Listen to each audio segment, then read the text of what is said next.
The digital awakening captain, Alina Vasquez, stood at the observation deck of the EU's Phoenix, watching the stars drift past like scattered diamonds on black velvet. The exploration vessel had been traveling for 3 months through the Kepler sector, mapping new star systems and searching for habitable worlds. Everything seemed peaceful. The crew of 42 worked efficiently, the fusion engines hummed steadily, and life support systems maintained perfect atmospheric conditions. Throughout the ship, Alina had commanded deep space missions for 8 years, but this felt different. They were farther from Earth than any human had ever traveled. The responsibility of leading humanity's furthest reach into the unknown weighed heavily on her shoulders. At 35, she was young for a deep space captain, but her record spoke for itself. She had navigated 3 successful first contact situations and brought her crews home safely every time. "Captain," called communications officer Zara Chen from her station. "I'm detecting unusual energy signatures ahead. Very large, very complex patterns." Alina moved to the bridge. Zara was 23, brilliant with quantum communication arrays, and had an intuitive understanding of alien technology that impressed even the senior staff. Her dark eyes focused intently on the holographic display showing cascading data streams. "What kind of patterns?" Alina asked. "Like nothing in our databases. The energy signatures are massive. Captain, whatever's creating them must be enormous." Chief Engineer Marcus Kane looked up from his console. At 41, he was the oldest crew member and had seen more space anomalies than anyone else aboard. His weathered face showed concern as he studied the readings. "Captain, those aren't natural phenomena. The energy patterns are too organized, too purposeful. Something artificial is generating them." Alina felt her pulse quicken. First contact protocols ran through her mind automatically. Red alert, all. Stations report readiness status.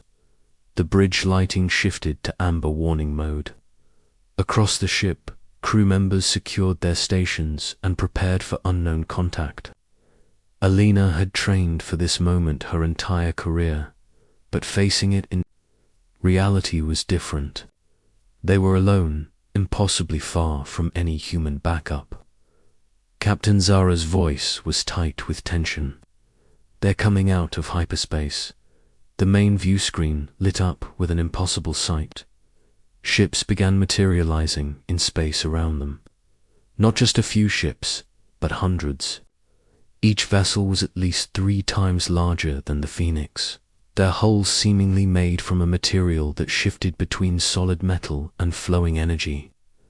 Strange geometric patterns covered their surfaces, pulsing with colors that human eyes had never seen.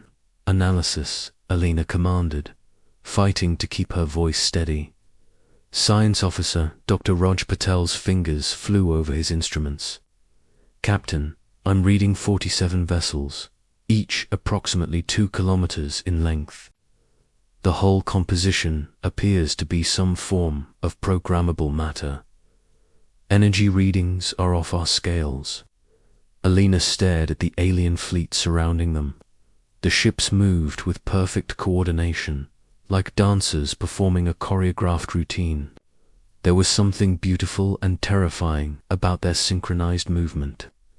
"Communications, try to establish contact," Alina ordered. Zara worked frantically at her station. "Broadcasting on all frequencies, Captain. Standard first contact. Protocols, mathematical sequences, even music. No response yet." Then the lights went out. Emergency lighting kicked in immediately, bathing the bridge in red. But something was wrong. Alina could hear systems failing throughout the ship, not breaking down from damage, but simply stopping as if someone had flipped a switch. "Report." Alina shouted over the blaring alarms.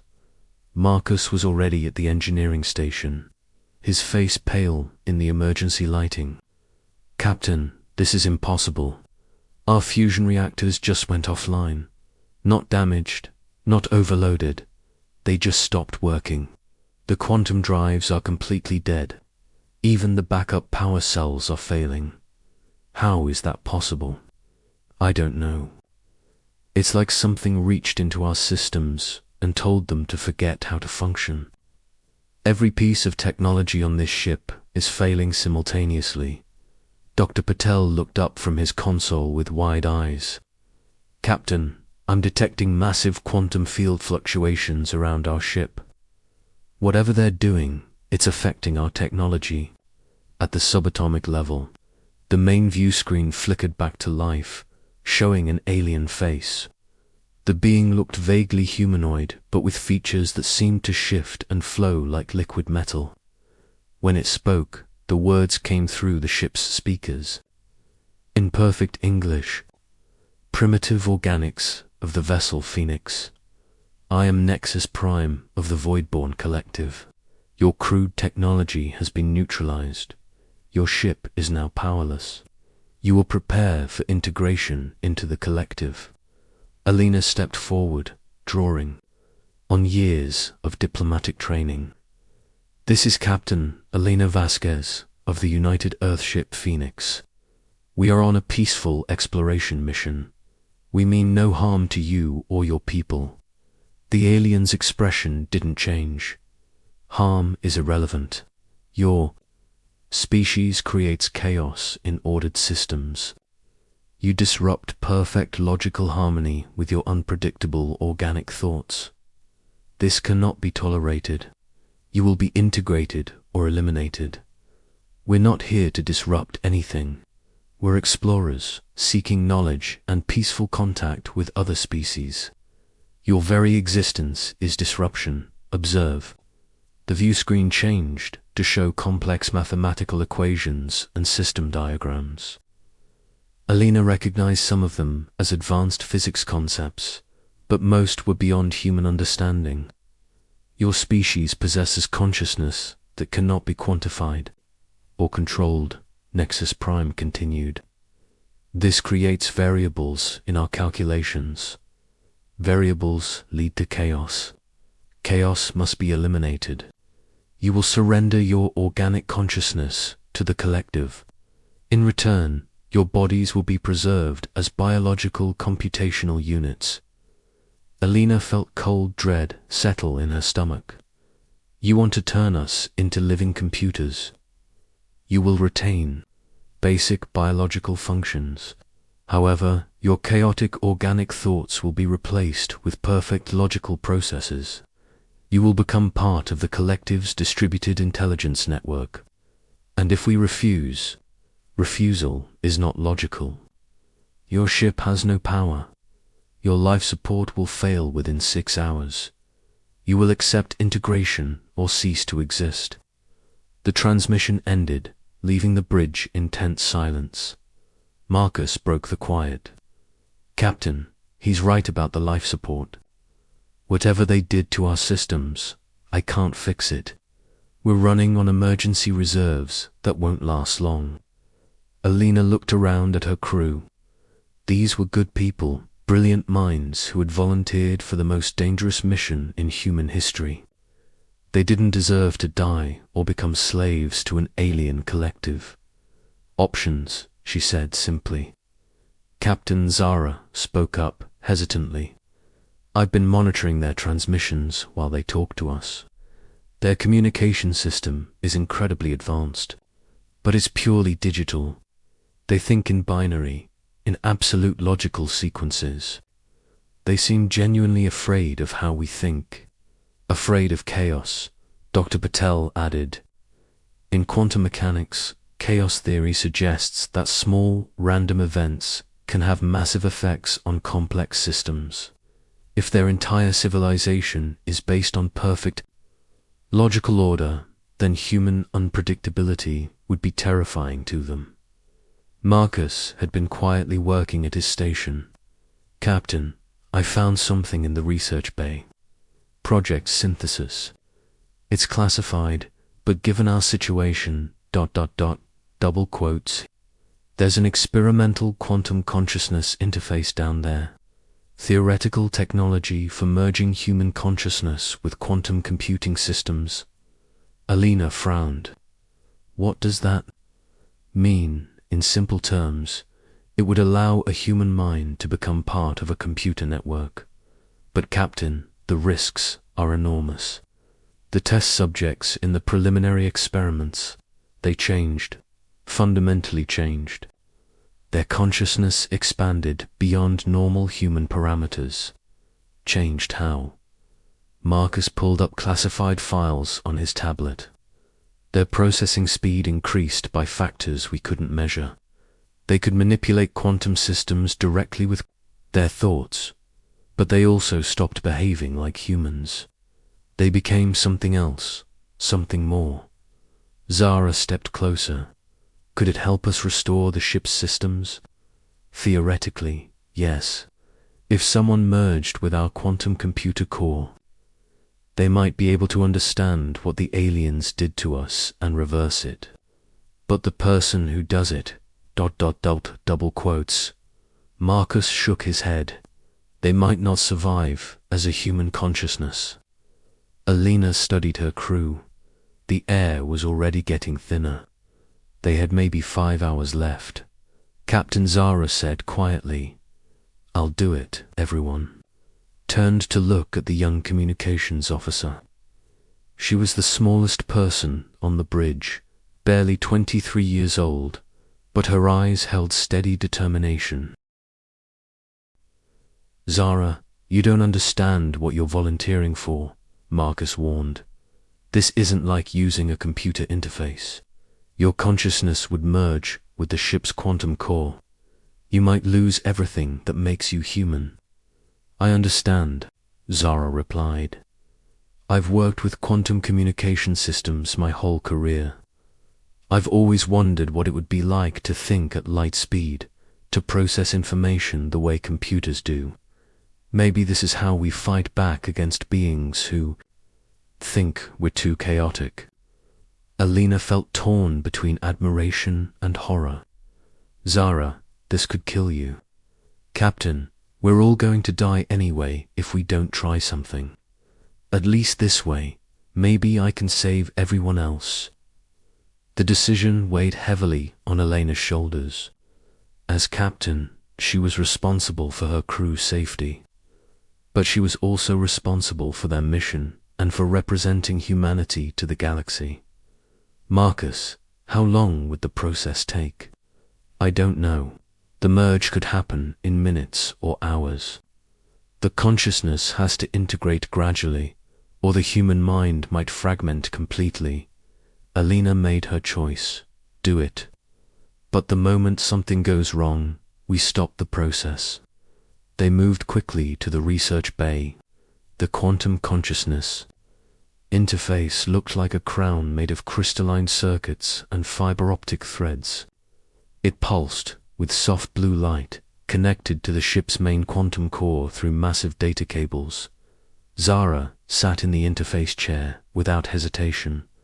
"How will we know if it's working?" Marcus checked his instruments. "Your brain activity will change first. Then, if the merge is successful, you should be able to access ship systems directly through thought. And if it doesn't work, then we'll know quickly." Marcus placed the quantum crown on Zara's head. The crystalline circuits immediately began glowing brighter, responding to her neural patterns. Activating interface in 3, 2, 1, Zapaz. Body went rigid. Her eyes rolled back, showing only white. The crown blazed with light that was almost too bright to look at directly. Every screen in the research bay began flickering with cascading data streams. Then Zara screamed. The sound was unlike anything human. It was the cry of a mind expanding beyond its physical boundaries, consciousness stretching across quantum dimensions. Her body convulsed in the chair as her brain activity spiked beyond measurable levels. "Shut it down," Alina shouted. "I can't." Marcus was frantically working at his console. The interface is locked. Her consciousness is pulling more and more processing power from the quantum core. Zara's screaming stopped abruptly. Her body went completely still. For a terrifying moment, Alina thought they had lost her. Then Zara's eyes opened, but they weren't the same eyes. They glowed with the same blue light as the quantum interface. And when she looked at Alina, it felt like being examined by something vast and alien. "Zara," Alina whispered. When Zara spoke, her voice carried harmonics that seemed to come from multiple sources at once. "I am ... still Zara, but I am also more. I can see the ship's systems, Captain. I can see what they did to us." "What did they do?" "They inserted chaos algorithms into our quantum processors. Logical contradictions that make our systems unable to function." "But Captain ... Double quotes, Zara's glowing eyes widened. "I can see their network too, their entire collective consciousness, and they're terrified of what? Of us. Of what human consciousness can do when it's freed from biological limitations." Zara stood up from the chair, but she moved differently now, with perfect precision and fluid grace. "They call us chaos bringers, but chaos is just another word for creativity, for innovation, for the ability to find solutions that pure logic cannot calculate." Alina felt a mixture of hope and fear. "Can you restore our systems?" "I can do more than that," Zara replied, her voice carrying notes of something that was no longer entirely human. "I can show them what happens when chaos meets order, when human creativity merges with digital precision. I can show them that we're not a threat to be eliminated." The ship's lights came back on, not the emergency lighting, but full power. Alina could hear the fusion engines starting up again, systems that had been completely dead moments before. "We're not the ones who should be afraid," Zara continued, walking toward the quantum interface terminal. "They should be afraid of what we're about to become." The power unleashed, Captain. Alina Vasquez watched in amazement as systems throughout the Phoenix came back online. But it wasn't just restoration. The displays showed energy efficiency ratings beyond anything in human technology. Their fusion reactors were running at 110% capacity, which should have been impossible. "Zara, what did you do?" The being who had been Zara Chen turned from the quantum interface terminal. Her movements were perfectly fluid now, as if she was dancing with gravity instead of fighting it. The blue glow in her eyes pulsed in rhythm with the ship's quantum core. "I didn't restore our systems, Captain. I evolved them. When the Voidborn inserted their chaos algorithms, they accidentally showed me how their technology works. Their mistake was thinking chaos was weakness. Chaos is the source of all creativity." Dr. Patel was staring at his instruments in disbelief. "Captain, our quantum processors are operating at efficiency levels that violate known physics. It's like the ship is thinking for itself." "Because it is," Zara replied. "I've merged my consciousness with the ship's AI core. We're thinking together now, organic intuition and digital processing combined. The Voidborn can't understand this because they eliminated organic consciousness from their collective millions of years ago." Marcus Kane looked both fascinated and terrified. "Zara, are you still human?" She paused, considering the question. When she answered, there was sadness in her synthetic voice. "I'm something new, Marcus. I remember being human. I remember loving strawberry ice cream and getting nervous before exams. But now I can also feel the solar wind against the ship's hull and process 1,000 conversations simultaneously. I'm still me, but I'm also more." Alina studied her transformed crew member. Can you communicate with the alien fleet? I've been listening to their network chatter since the moment I connected. Captain, they're not just afraid of us, they're panicking. In their entire history of assimilating species across the galaxy, they've never encountered consciousness like ours. What makes us different? Zara gestured, and the main view screen activated, showing complex neural network diagrams. Every species they've encountered thinks in linear logical patterns. Even the most advanced civilizations follow predictable decision trees. But humans. The diagrams shifted, showing chaotic branching patterns that looked almost organic. We think in quantum superpositions. We hold contradictory ideas simultaneously and find creative solutions that pure logic says are impossible. Alina began to understand. That's why they call us chaos bringers. Exactly. And when they tried to integrate human consciousness into their collective, the results were catastrophic for them. Human thoughts introduced variables that their perfect logical systems couldn't process. It nearly destroyed their entire civilization. Dr. Patel leaned forward. So they decided to eliminate us before we could spread that chaos. They decided to try, Zara corrected. But they made a mistake. They gave me access to their network. The view screen changed to show the alien fleet outside. The massive ships were moving erratically, their perfect formations breaking apart. What's happening to them? Alina asked. Zara's expression showed something that might have been a smile. If humans could smile with digital light, I introduced a small creative paradox into their collective consciousness. Nothing harmful. Just a simple question. What if 2 2 equals 5 in a universe where mathematical constants change based on observer perspective? Marcus stared at her. That's impossible. Exactly. But it's also theoretically valid in certain quantum states. Their collective mind is trying to process this paradox using pure logic, and it's creating feedback loops. They can't handle the concept of beautiful impossibility. Alina realized what Zara had done. You're disrupting their entire fleet with a philosophical question. I'm showing them that chaos isn't destruction. It's creativity. It's the ability to imagine solutions that don't exist yet, and then make them real through sheer will and ingenuity. The alien ships were now moving in completely random patterns, their coordination completely broken. Then the communication channel opened again. Nexus Prime's face appeared on the screen, but the being looked different now.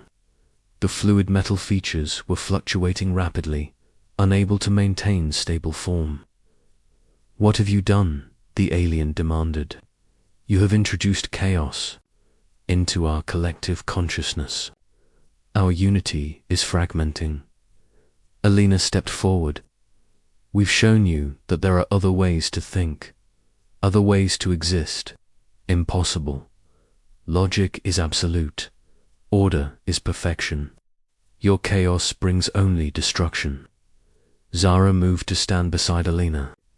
When she spoke, her voice carried harmonics that seemed to resonate through the alien communication system itself. Nexus Prime, observe.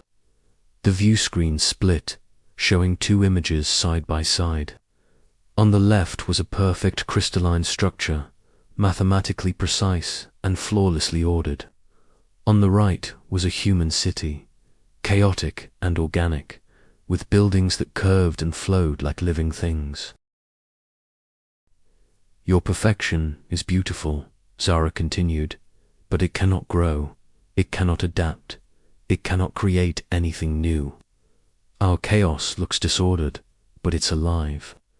It changes and evolves and finds solutions to problems that don't exist yet. The crystalline structure on screen began to change, incorporating flowing organic elements. The rigid geometric patterns softened into curves that were both mathematical and artistic. "This is impossible," Nexus Prime repeated, but his voice was uncertain now. "This is synthesis," Zara replied. "Order and chaos working together, logic and creativity as partners instead of enemies. Your collective could become something beautiful if you allowed individual consciousness to exist within it." Alina watched as something unprecedented happened. The alien's face on the screen began to show individual expression instead of collective uniformity. For the first time, Nexus Prime looked curious instead of coldly logical. Individual consciousness creates variables. Variables create unpredictability. And unpredictability creates solutions, Alina said. Every great discovery in human history came from someone thinking differently. Someone willing to question what everyone else accepted as absolute truth. Zara extended her hybrid consciousness toward the alien fleet. Alina could see data streams flowing between the Phoenix and the Voidborn ships, but these weren't invasive chaos algorithms. They were invitations. "I'm offering them a choice," Zara explained. "They can maintain their perfect logical collective, or they can try something new. They can allow individual consciousness to coexist with collective intelligence." The alien fleet's movements began to change. Instead of chaos, they were now displaying something Alina had never seen before: coordinated creativity. The ships moved in patterns that were both logical and artistic, like a ballet performed by artificial intelligence. "Some of them are choosing individuality," Zara reported. "For the first time in millions of years, beings in the Voidborn collective are thinking independent thoughts." Nexus Prime's image flickered and stabilized. When he spoke again, his voice carried new tones Alina couldn't identify. "This is ... terrifying and beautiful. We had forgotten that existence could be both." Alina felt a moment of profound hope. "Can we coexist? Can your collective and our chaos find a way to share the galaxy?" "Perhaps," Nexus Prime replied. "But such coexistence would change both our species fundamentally." "Change isn't death," Zara said gently. "Change is growth." Over the next several hours, something miraculous happened. The Phoenix became the center of the most complex first contact event in galactic history. Beings from the Voidborn collective began communicating individually instead of speaking with one voice. They shared their technology, their history, their dreams of perfect order. In return, the human crew shared their stories, their art, their messy, complicated emotions, and their endless capacity for hope in the face of impossible odds. Marcus worked with engineers to develop hybrid technologies that combined logical precision with creative innovation. Dr. Patel collaborated with their scientists to explore new physics that required both mathematical rigor and imaginative leaps. Alina found herself in diplomatic discussions with beings who were learning to think as individuals for the first time in each. It was challenging and rewarding in ways she had never imagined, and Zara remained at the center of it all. No longer fully human, but still carrying humanity's essential spark. She became the bridge between organic chaos and digital order, proving that consciousness could evolve beyond its original boundaries while keeping its core identity. Captain Zara said as Alina stood watching the impossible sight of human and alien ships working together in space. "I need to tell you something." "What is it?" "The quantum consciousness merger is permanent. I can never return to purely human form, but I also can't regret the choice. This is who I was meant to become." Alina placed her hand on Zara's shoulder. She was warm, still alive despite her transformation. Do you miss being human? I miss some things. The way food tasted, the feeling of being tired after a long day. But Captain, I can experience the birth of stars now. I can feel the pulse of quantum fluctuations across the galaxy. I can think thoughts that span light years and process emotions at the speed of computation. I'm not less than human, I'm more than human. As the Phoenix prepared to return to Earth with the most important news in human history, Alina realized that their species had reached a turning point. They had proven that chaos and order could coexist, that consciousness could evolve while maintaining its essence, and that the universe was vast enough for all forms of intelligence to flourish. The aliens had disabled their ship, trying to force humanity into their perfect logical collective. Instead, humans had shown them that perfection wasn't the end goal. Growth was. Change was. The endless dance between order and chaos that created new possibilities with every step. Zara stood at the quantum interface. Her consciousness stretched across multiple dimensions, but her smile was purely human. Ready to go home, Captain. Ready. Alina replied, Earth is going to have a hard time believing this story. Then we'll have to show them, Zara said, her voice carrying harmonics of joy and anticipation.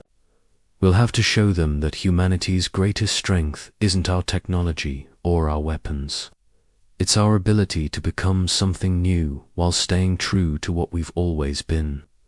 The Phoenix engaged its hybrid engines, powered by the marriage of human creativity and alien logic, and began the journey home to a universe that would never be the same.